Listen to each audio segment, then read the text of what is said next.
Welcome back to a brand new episode of the Skating Penguin Network recap show, everyone. It is Robbie here again. Back-to-back nights for the show here as the Penguins had back-to-back games. And before we dive into that game on Long Island, I will throw it over to my co-host Snail, who is, as always, out on the West Coast for this one. Snail, how are things on this, what is a Tuesday evening, out there in your neighborhood? Yeah, Robbie. Just reporting back. I'm still sick. I can feel the illness moving through my system. It was up here, and now it has entered a little lower. It's in my chest now. I'm emitting some stenches. I'll be honest with you, Robbie. It's getting into my gut. It's not good for not just me, but anyone who's in my kind of direct vicinity. I'm sure you've been there before. Oh yeah. So things are not pretty, but I actually I actually missed some of the third period because I don't know if you know, but the Fallout season finale dropped a day early. Did we talk about that? Or are you watching Fallout? I've not watched Fallout. I've played the games, but I've never watched the show. Phenomenal show. Like, just it's got to be the best show. I've heard good things. I have heard good things. It's not the best, but it's a great show. Watchability is it's easy to watch, and I never played the games, but I get together with my sister and my partner, and we watch Fallout. That's been a thing we've been doing for these two seasons. Dropped a day early. Kind of didn't put nice. two and two together, so I actually had to cut out and watch. My sister's a mega fan, so there was no getting around this. So I ended up having to miss in the third period, about 45 minutes or whatever, basically the entirety of it, and watch season 3 finale or season 2 finale. For those of you that are watching, that are listening, you'll already know. Great story, great finale. Can't wait for season 3, already confirmed. But aside from that, Robbie, not a whole lot left to check in on. I'm still sick. Yeah. Things are moving and shaking, but not in a great way. It's a lot of stuff on TV to watch today. I'm catching up on Fallout, Penguins hockey, which we'll get to here in a second, and I got an episode of. Have you checked into the Game of Thrones, the Sir Duncan the Tall series that came out? I have not watched that one yet, but I've heard mixed reviews on that though. Well, Robbie, we you know me. I love Game of Thrones. I know you love Game of Thrones. Yeah. If you like Game of Thrones, it's whimsical and it's in Westeros and the vibes are there, but it is lighthearted. It is like a funny. Okay. It's kind of I think they called it. It was George R.R. Martin. It was considered a novella of his, which is like a mini series, right? That's what a novella is. Yeah, that's yeah. Like, is it right? Like, yeah, so it's that, and it's very funny. It's lighthearted. I've cried laughing a couple of times. So, yeah, man, that's what's going on with me. But what is going on with you, Robbie? How out there in out east and western PA? Well, given the overall vibes of what Game of Thrones is, a lighthearted, funny affair is definitely something out of the norm for that universe, given the entirety of what we've seen on portrayed on television. But totally, for out here, it is still cold. No snow, thankfully. It's just cold and waiting for some of it to melt. But other than that, it was just another Tuesday. Nothing too exciting. Every day is gray and just kind of dreary. And I mean, it is February, so we're at the very least, the silver lining is we are through January. That first month can always be a little long to start the year. So at the very least, we are hopefully turning a corner a little bit. We are now past Groundhog Day. We are. What Puxatani say? He said 6 more weeks of winter. So hopefully the rodent is wrong, but we definitely need some reprieve because it is just cold and dreary, and it's going to get cold. How cold is it out there? It has been the last few days have been about mid-20s, but last weekend we were going to work and it was -7, -5. Yeah, it was brutal. I mean, highs were getting to like maybe 10 if you were lucky. Very brutal weather. On Saturday here, it was like 57 degrees. Yeah, definitely. We haven't had a 50-degree day in like months, and if we It's got 50 degrees right now, and it's 7:30 at night. if we got 50 now, You'd be shorts and a t-shirt. I'd be looking for a pool. Yeah, I mean, yeah, it would feel like about 80 if we suddenly got a 50-degree day, but no, yeah. So I mean, hey, every day is closer to spring. That's what I've been telling myself. So fingers crossed it gets here quicker. Or sooner rather than later, but yeah, just a like a day or two reprieve and like the low 40s would be nice right now. But yeah, so we talked last night about a couple games the Penguins had just played, and we had to catch up on some. But tonight they were back in action on Long Island, their first road game in a while, and their next to last game before the Olympic break, and a game they should have won in regulation. I'll say right now on February 3rd, I do not want to play the Islanders in the playoffs. Not because I think the Islanders are some world beaters. It's just every game the Penguins play against the Islanders is this exact same hockey game. The Penguins, to their credit, scored 4 on the guy who's probably the front runner for the Vezina Trophy right now in Ilya Sorokin. Credit to them for that. So when you get 4 past Sorokin, generally I would prefer that you come out of that with 2 points and not giving up a point. And Stuart Skinner has been great for the Penguins the last few weeks. I did not think he played good tonight. I'll be straight up with that. They only gave up, credit to the Penguins, 7 shots in the third period. 2 went into the goal, including a late tying goal. And I just learned this evening that on his last 43 shots faced, going back to the Rangers game on Saturday, Stuart Skinner's given up 10 goals.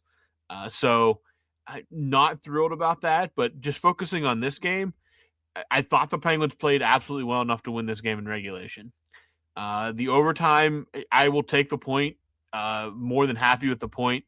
You have still a cushion in the standings with games played in hand. I am not going to be mad about the point. I will just be disappointed that you didn't get 2 in regulation. I think that, again, you've played really well against the division this year. It's a tough road game. The Islanders, again, the Penguins are going to have to beat them in a situation that matters, I think, to lift whatever spell. I think a part of it becomes mental at some point. Matt Barzal scored again against the Penguins. Matthew Schaefer scored late in the first period. They blew an early 1-0 lead with 2 late goals in the first period. They kept fighting. Justin Brazeau had a great game. Anthony Mantha scored again. So did Igor Chinnikov. Russ right back into the mix. Yeah, Russ didn't waste any time getting back into the mix, and he is now approaching 20 goals. But I just a game where I'm not going to be mad at the point. I'm just going to be – I'll sit with it until they play on Thursday. I'll sit with that the frustrations of not getting that victory. 1 at all and 2 in regulation. Yeah, man, that's one of those things where I was kind of, as the game was ticking along there, I saw Brazeau had scored, and I just was like, please don't get to, just keep it from going to overtime. And then sure enough, by the time that episode was over and I clocked back into to HBO Max, Edzo was literally, or not Edzo, it was Edzo and the Johnny Forsland. Oh yeah. I heard him saying to overtime. Overtime the puck was just dropping for overtime, and I said, "Damn it!" Yeah. But kind of I felt, yeah. But you knew it wasn't going to be an easy game. I mean, these teams are pretty evenly matched right now, just points wise, and even the dynamics of their team. Like the Penguins, a little bit older. The Islanders, yeah, man. They were kind of. I thought they were going to maybe have to blow the whole thing up, but then they get that Schaefer kid, and Schaefer is. I mean, he did. I don't think anyone expected him to have the impact he's he's got right now.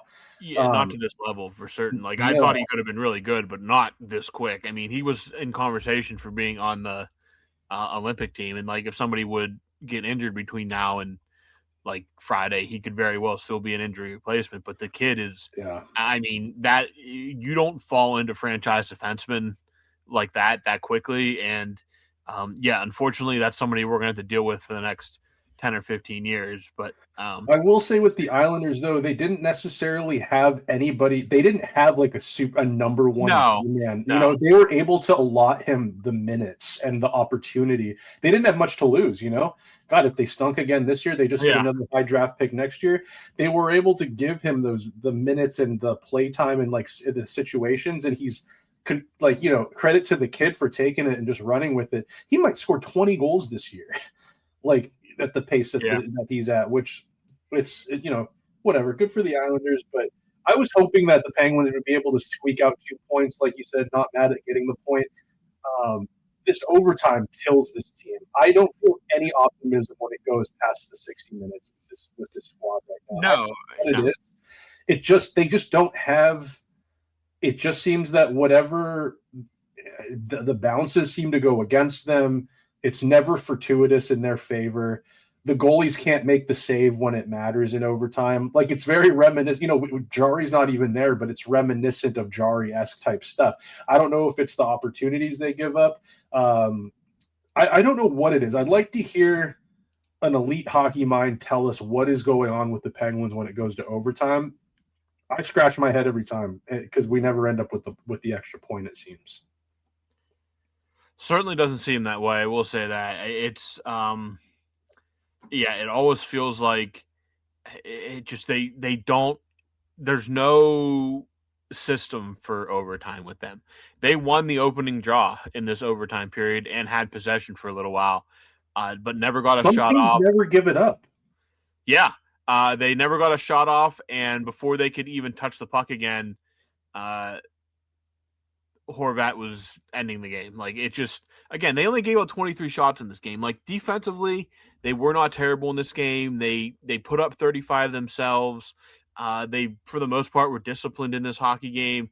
Mm-hmm. It's just after, like, Barzal's tied it in the third, and then the almost immediate response from Brazeau. I really thought when Brazeau scored that goal to put them back in front 4-3. At that point, I'm thinking, you just got to put this away. And they couldn't, and that's unfortunate. It's just a disappointing, frustrating. It's just every game against the Islanders feels like it plays out in this kind of same way. When you coach and everything too. Except it wasn't like they didn't get goalied. Like, if they would have gone in there and lost 2-1 and Sorokin was playing out of his mind, then you know what? Hey, that's what he does. That's why he's going to win the Vezina Trophy. But instead, you're kind of lighting him up for his standards this year. Yeah, I mean, 4 goals against. I mean, I don't know. I mean, when's the last time he gave up 4 goals? That's what I mean. Like, he went out there. He didn't play last night. I guess he gave up 4 on Saturday, but that's neither here nor there. But I mean, he doesn't give up that many that often, and they did a good job getting tips and getting traffic and making life hard on him, and it just wasn't enough. And that's the part that kind of sucks a little bit, is it just wasn't enough because they just could not get the save on the other end, and that's how these games against the Islanders have gone. Whether it was Tristan Jarry, just like, again, in that playoff series a couple years ago, the Penguins controlled that playoff series. They should have won that playoff series. Could not get good enough goaltending. The goaltending wasn't good enough tonight, and it gets tiring of being the same exact game they play against this team every time, which is why I don't want them in the playoffs.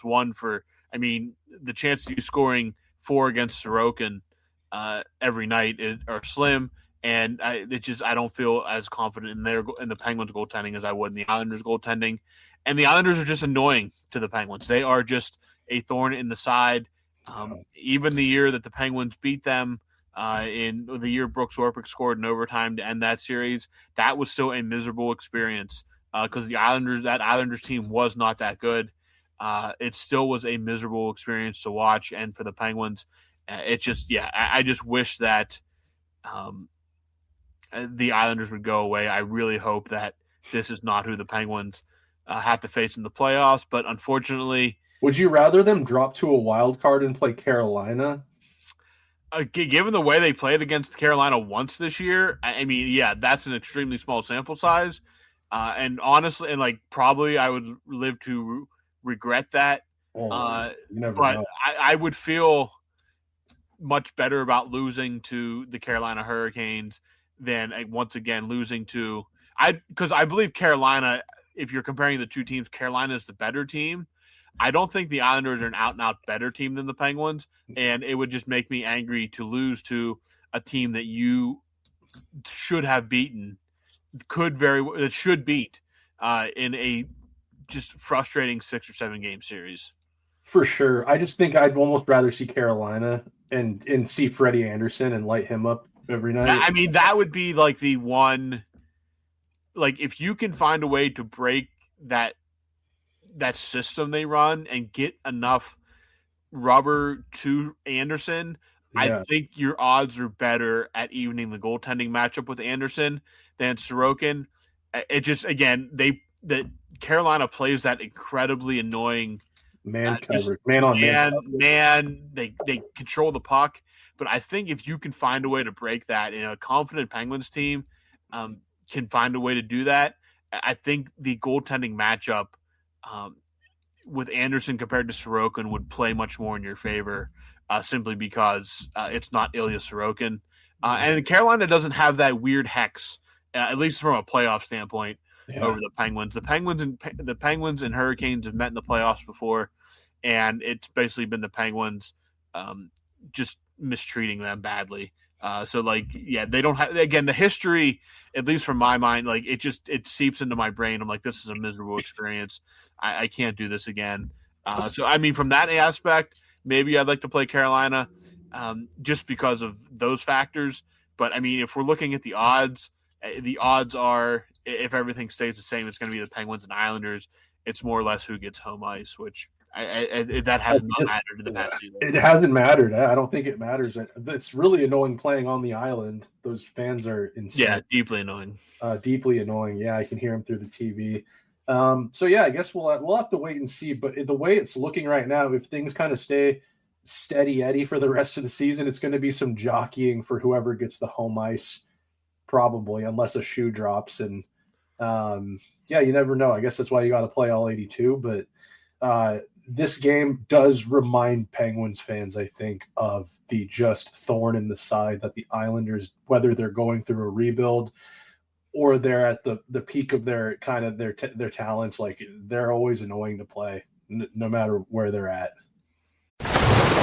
Raise the rudders! Raise the sails! Raise the sails! Captain, an unidentified ship is approaching. Over. Roger. Wait, is that an enterprise sales solution? Reach sales professionals, not professional sailors. With LinkedIn ads, you can target the right people by industry, job title, and more. Start converting your B2B audience today. Spend $250 on your first campaign and get a free $250 credit for the next one. Get started today at linkedin.com/campaign. Terms and conditions apply. Adobe Acrobat Studio, so brand new. Show me all the things PDFs can do. Do your work with ease and speed. PDF Spaces is all you need. Do hours of research in an instant with key insights from an AI assistant. Pick a template with a click. Now your prezzo looks super slick. Close that deal? Yeah, you won. Do that, doing that, did that, done. Now you can do that with Acrobat. Now you can do that with the all-new Acrobat. It's time to do your best work with the all-new Adobe Acrobat Studio. Every sip of Coca-Cola brings you closer to the excitement of the FIFA World Cup 26.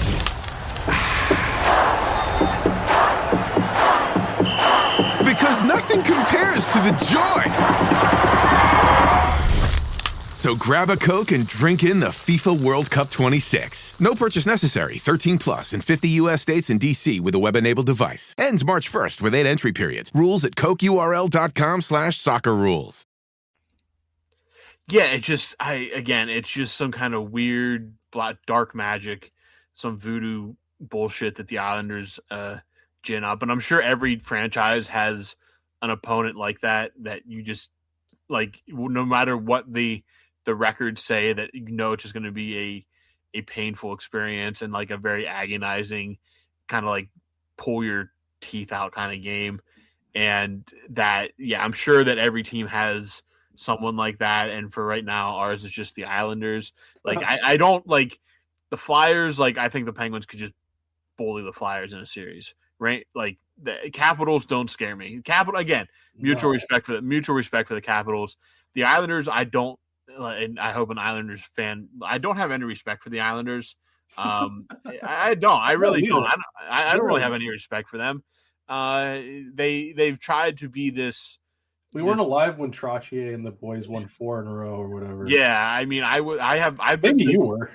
Like, the Penguins have won more cups in my lifetime than the Islanders have won playoff series in my lifetime. Like, I do not respect the Islanders like I do other teams in the division, which is why I don't want to lose to them. And it's just, every game is just, there's no relaxing the entire time. Like, it's not a satisfying. Beating them is satisfying, but the entire journey there is just like what I would imagine getting acupuncture's like. You know who stresses me out on that team is Matthew Barzal. Oh yeah, I mean, Barzal is probably like, he's a Penguin killer. Yeah, he is the root of all of that. I mean, there's nobody on this team that I like particularly like enjoy. Like, why like Bo Horvat is annoying. GJ Pajot is Bo annoying. Horvat is like, and he's having a great year, but Bo Horvat is mid 98% of the season, and then when he plays the Penguins on the Islanders, he turns into like Mike Bossy basically, or like Cal Palmieri is annoying. He's out the rest of the season. Yeah, but just his presence. Yeah, he is annoying. Lots on the team now. Anders Lee is annoying. Not as annoying as what Franz Nielsen was when he was there, because he killed the Penguins, but still deeply annoying. Other than that, like, they don't have. I mean, they have Tony DeAngelo, which speaks for itself. Sometimes he makes his own life worse, though. So yeah, sometimes he takes himself out of the whole. I mean, Matthew Schaefer's just going to be annoying for the next decade and a half. He is going to be annoying. That Selly he had tonight, I was just like, God damn it. The only one I really respect is Sorokin, just because, I mean, he's just good. Like, there's no, like, I'm not going to take that. He's not like he's getting puck luck the entire time. He's just. They don't have Matt Martin anymore, who's such a. Cizikas is a bully, but at least they don't have Matt Martin, Cal Clutterbuck. Casey Cizikas has been in my life way too long for my comfort. Did you think he'd be around still? No, he's been around. When he retires, I'm going to throw a party. I'm going to be the only person celebrating the retirement with Casey Cizikas.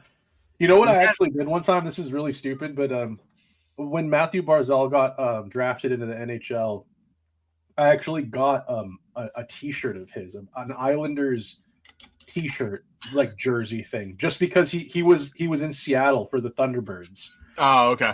For a number of years, and I want to say he won whatever the WHL, not the Memorial Cup, but he won their championship. Their championship as like the captain.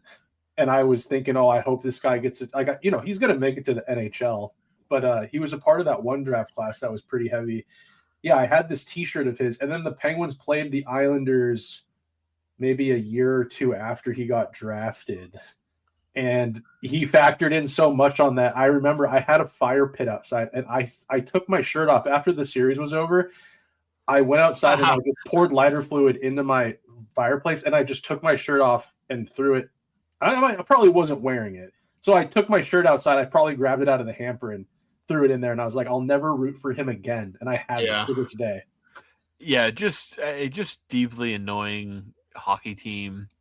And it just like, that's going to sit with me until they play on Thursday. Just the overall annoyance of this hockey game and the Islanders' existence in general. Like, play them. That's setting up for we'll see where they're at, but they play on March 30th, which is going to be. That's going to be a huge game again. Like, I mean, I mean, if it's anything like the standings we're in right now on March 30th, that will be a big game. Is that the last time they play, or they play? Yeah. Yeah, that's the last time they play.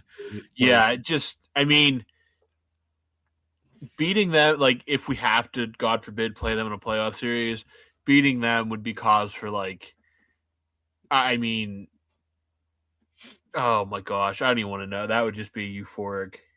That's the cup. Again, the Penguins haven't won a playoff series in 8 years, so, like, just winning a playoff series alone would be nice, but being against the Islanders would be extra special because, you know, it's just a deeply annoying hockey team. Just their existence pisses me off. Yeah, they are annoying. They're not even. They're like the least cool of the New York teams. Oh yeah, I mean, like, obviously, I mean, the Rangers are annoying in their own way, but like they're generally harmless. But a Rangers Penguins series hits way better on the than an Islanders series. Yeah, just because I hate myself the entire time they're playing the Islanders. It's a deeply self-loathing series, and yeah, I don't know. I just don't like. Yeah, and it's just annoying. And a part of it, obviously, is bitterness just because of the success the Islanders have had more recently. But all in all, yeah, the Penguins are a better franchise. That's all really matters. How do they beat the Islanders? What do they need to compete with that squad? Well, they need, like, if they play, if you take out, like, if we're playing like the 5 guys on the ice, they play like they did tonight, you're gonna have success, at least generating chances and playing good hockey. Sure. If the way they played 5-a-side tonight is how they would play in a playoff series, they would tilt the odds greatly in their favor. Now, the ultimate determining factor in all of this would be what happens in goal. If they can do what they did to Sorokin tonight, they're going to win a series. If you're scoring 4 goals regularly on Sorokin, I think you're winning a series. Mm-hmm. It's all going to depend on what the Penguins goalies do. And right now, like, if it's game 1 right now, I think it changed with the Penguins goalie so quickly, but I think I'm going Artur Shilov's. I think so too. In game 1. Now, again, we could meet when the Penguins resume play at the end of February after the Olympics. I could very well say that I'd rather have Stuart Skinner starting game 1. Like, that we're going to have that conversation, like, once a week between now and the end of the season. We might get a different answer every time we talk about it.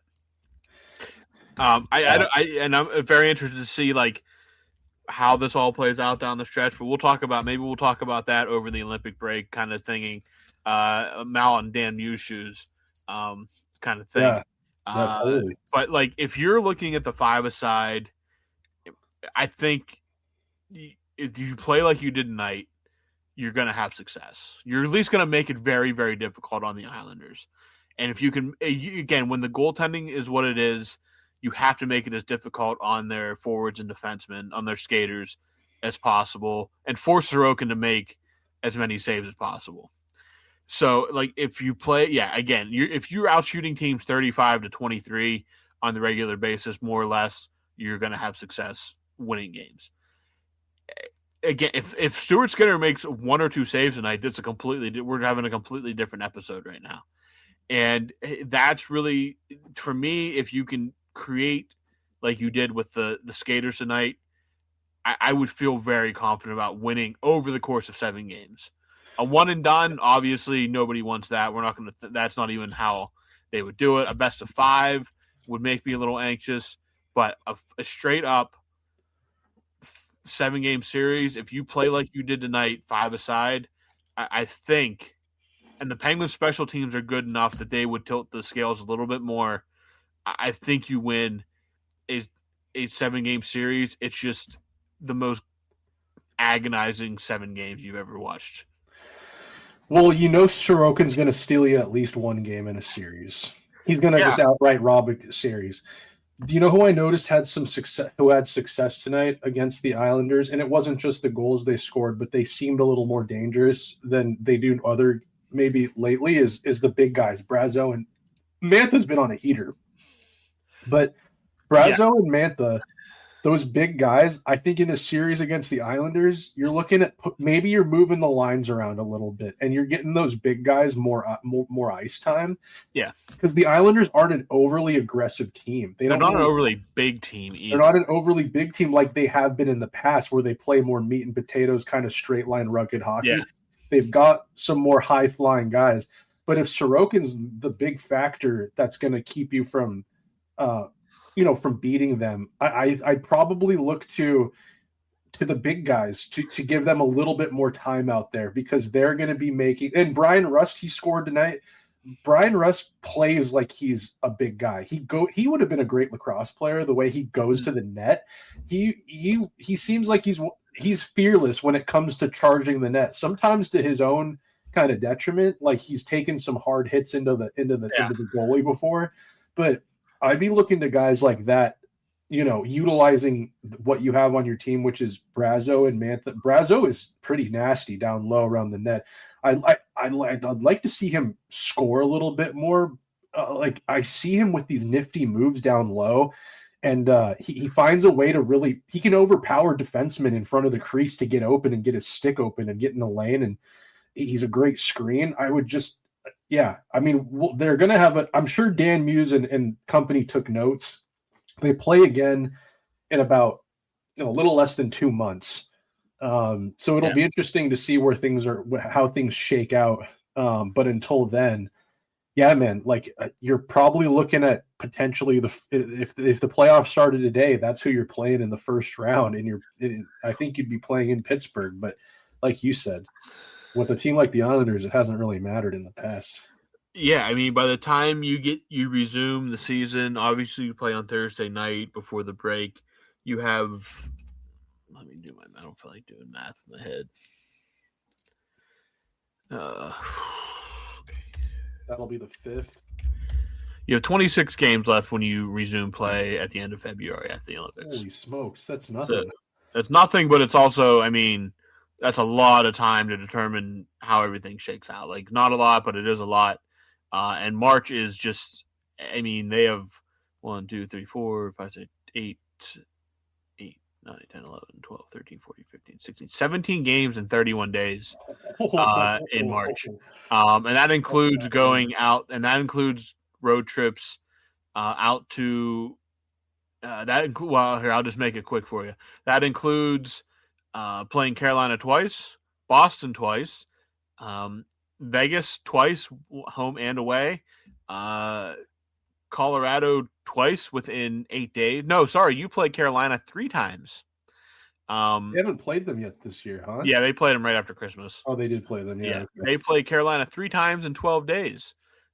They play Colorado twice in 8 days. They play Detroit. They play Dallas. They will play Ottawa again. They will play, as of right now, I think, just a quick glimpse here. Boston is in the playoffs. Ottawa's not in the playoffs right now.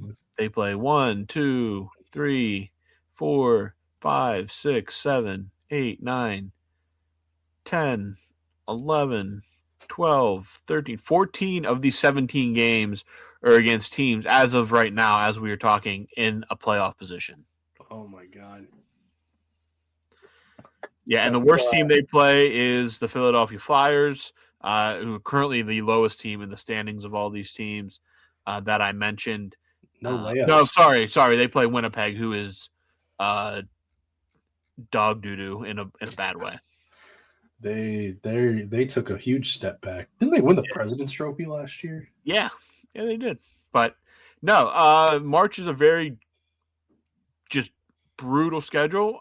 You're going to have to manage it if you want to be a playoff team. Not to sound pessimistic, but you got to get these points while you can before you hit the quality of place, like the quality of teams for the Penguins going up, or quality of opponent. It's got to be up there with some of the highest for some teams. Yeah. Like that's Thank goodness you get about 3 weeks off to rest before you take on that schedule. Yeah. So go out Thursday night. You have Buffalo. You're in Buffalo. It's your last one. You want the good vibes heading into the break. Go out, win that game. That is going to be a tough team. Again, Deep Buffalo is playing very good. They are finally putting the pieces of all this together after years of absolute misery. So Buffalo, go out there, kind of lay down the gauntlet going into this break. You come out of it with Jersey and the Rangers, two teams that you should beat, that a team like the Penguins should beat. So I'm not going to get too far ahead of ourselves there. But, hey, these final 3 games in February, go out, get points, rest up, get ready for what is going to be a war in March. But, right now, odds are they're going to be playing the New York Islanders in the first round of the playoffs if that's how things shake out, which, hey, at the very least, it's a team you're familiar with. Should be no surprises. And if you do keep playing against them the way that you did tonight, I feel good about having long-term success in a longer series, but obviously no guarantees there. I can't remember. Did they play them once this year already? They had to have played them at some point. Yeah, they played them at home. That was the first home game of the year. They won 4-3. The Penguins did. So they are split. They only play 3 times this season.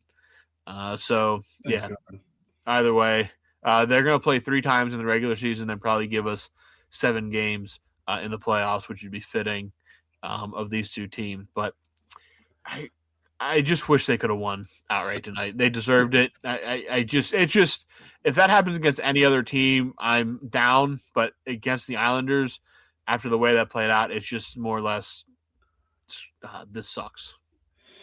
It does suck. Yeah, that one stings. It always sucks to lose to them. I'm looking at the standings, Robbie. For the first time, it feels like we have some separation here in the wild card. Finally. It looks like if things keep ticking along as they have been, it's going to be 2 Atlantic teams in the wild card. And there's some clear separation here. The Blue Jackets and the Capitals both with 63 points as of Tuesday, the 3rd of February. The Capitals, though, like, one thing to say about the Capitals, they played 58 games. Like, they are, I don't know where they're scheduled, but 58 games. Nobody else that I can see. The Wild are at 57. And that's Islanders at 57. Oh, yeah. So the Islanders and Wild are the only teams at 57, and the Capitals are at 58. So they probably have a much lighter March schedule, but that team looks just all out of sorts. So I'm not necessarily, they're 5 points behind the Penguins. The Penguins have 3 games in hand. I view Columbus. Columbus has been playing really good hockey as more of a threat than the Capitals right now. And it seems like you said, for the first time, there's finally some space in between. It's kind of sorted out much more than what it was even 2 weeks ago. Yeah. Oh, yeah. Definitely. It's definitely starting to happen, and it took a long time for that to happen this year, to have that kind of even just a little bit of breathing room between, the 3 seeds in the Metro and the wild card and whoever's kind of chasing that. But yeah, you go past Columbus and Washington, you don't get a Metro team until the Flyers with 60 points. And then you've got Jersey and the Rangers with 58 and 50 points at the bottom of the Eastern Conference. So that is an interesting looking picture right now. I would say the Penguins need to get 2 points. I'd feel a lot better if the Penguins got 2 points Thursday, riding high going into the break. And then you come back refreshed. Hopefully everyone's safe and sound coming back from Milan. Yeah. And they pick up where they not pick up where they left off, but, let's get another 6-game winning streak. Got any more winning streaks? If you'd start that brutal schedule in March on a roll like that with any kind of winning streak would be, any point you can bank is huge. So, getting out ahead of that and getting a fast start to that out of the break schedule would be it give you so much more breathing room. They need to just chip away, man. They need to just chip away and keep, be nice if they could figure out this overtime stuff, because this isn't the last time they're going to have to go to overtime. And no, you're already at 12 overtime losses and it's game 55. I don't know how many times they've gone to overtime. I can't really see that. They've gone probably 15 times. You just got to figure out a way. Maybe blessed that if they have to go to overtime in the playoffs, it's just normal 5-on-5 hockey, Yeah. and the shootouts are gone. Like maybe that's what it is. They can just go 5-a-side and play straight up. But yeah, I mean, you've already thrown 12 points out the window. The only teams with more are Vegas and Los Angeles, who've lost 14 overtime games. Yeah, you just got to kind of shore up some things here and there. I think overall, if you play like you did tonight, you're going to win more than you lose. Just got to get some goaltending things worked out, and I think in the end everything will be right. But man, a win on Thursday against Buffalo would feel really good heading into the Olympics. 100%. The Sabres, I think they lost tonight, I want to say. They lost in overtime to the Lightning. Jake Gensel. Yeah, Gensel did score the game winner tonight. Nikita Kucherov has 90 points already. He has 90 already? Yeah, well, if you think that's scary. Connor McDavid has 95. I knew McDavid was getting up there too. McKinnon has 91. Remember those on pace for this? I mean, is McDavid gonna have like a 200-point season? He's not quite on pace for that, but he's on pace for like 150. Do you remember the year that Jamie Benn won the scoring title with like 82 points or something like that? Barely. I thought he wasn't even a point per game. I think he was exactly a point per game. Which is freaking insane. That's just, and now there was all this panic about offense and make all these changes. Got to make the goaltender bigger. Eventually, it all evens out in the end. He won it. Oh, sorry, 87 points in 82 games. Okay, so he was over points. Yeah, but still, like 87 points right now would not even get you like top 20 in the league. No, you're a third liner. You're a second liner. Like that's I mean, or no, that's I don't know. I don't know what is 87 points in the league nowadays. Like that's like a good top 6 player. 87 points last year got you 87 points got you Mark Scheifele. Okay, decent, pretty good player. Mikko Rantanen. This is in this like 90 to 85 point 80 in between 90 and 80 points was like Scheifele, Nylander, Natchez, Point, Bratt, Rantanen. Like it gets you in that class, which I mean that's for most guys like Rantanen's a top line player. Like let's be real, top line player, good players, not the upper echelon of the league. But like that, I mean, 87 points last year with Mark Scheifele. That was good for 17th most in the NHL. Like that is, Jamie Benn. That's where that is. And the next year though, he had 89 points and did not win the scoring title. I bet he would give a lot to score 87 points again in his career. Yeah, he's scored. He is not top. He's only top 60. He's only top 60 once. Since like 2018. So, wow. Yeah. I mean, he plays a tough brand of hockey. The fact that he's still logging minutes at 36, almost 37, the way he plays is pretty crazy. One of the last remaining non-Visor players. Actually, maybe the only one. With Ryan Reeves not in the NHL anymore. Is he not in the NHL? If he is, he's playing sparingly out in San Jose or something like that. O'Reilly. O'Reilly and Matt Martin has retired. Yep.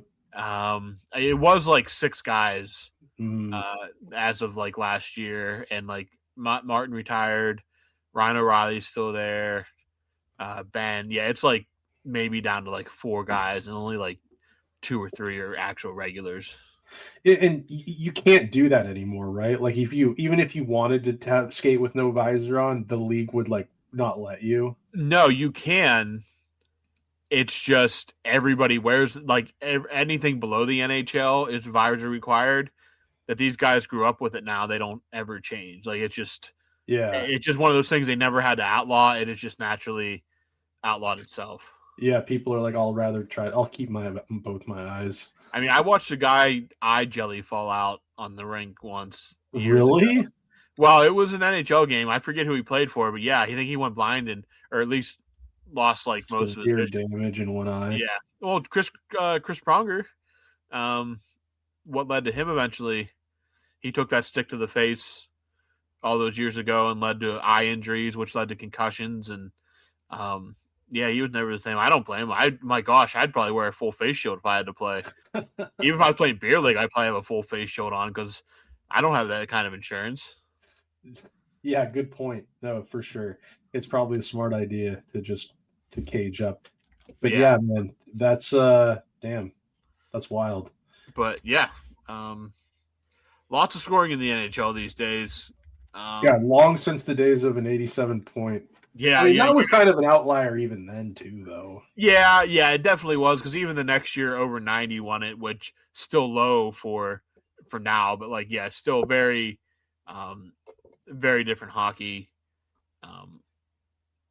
now than it was then. That is for certain.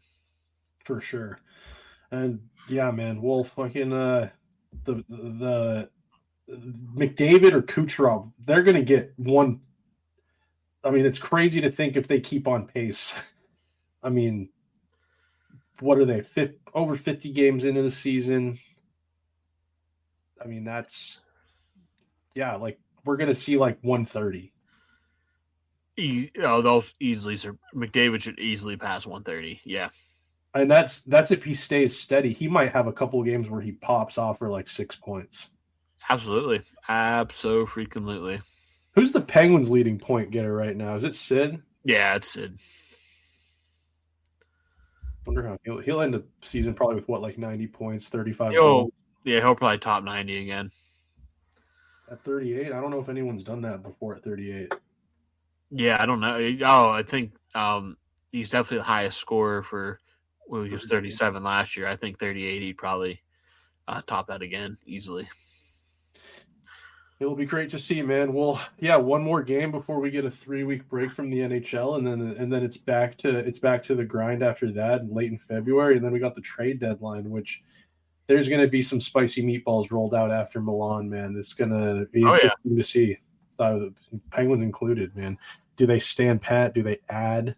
Do they sell off a piece or two? And I don't know. It'll be interesting to see.